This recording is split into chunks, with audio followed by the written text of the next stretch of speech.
Paul again from EMD. Today this is the same car we've done the actual roof drains on the left hand side. Now we looked at the right hand side, and the right hand side had a cable tie tied into the actual drain. But the funny thing is the drain is already blocked. If you look closely here, it's really hard because someone's been here before. So if you look at the drain there, the hose is already blocked, is already broken.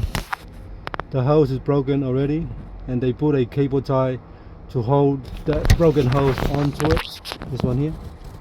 So they put a hose here as well to fix it. So if you look closely, they put a little hose between that one and that one.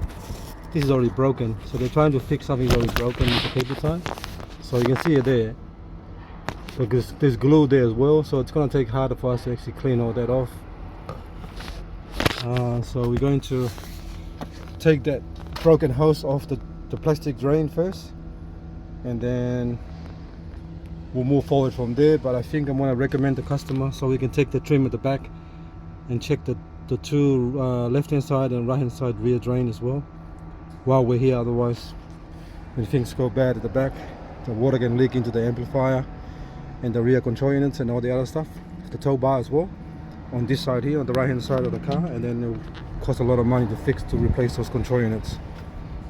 But anyway, just a quick video, and then we'll finish this part here and then we'll go from there. Thanks for watching, and please subscribe.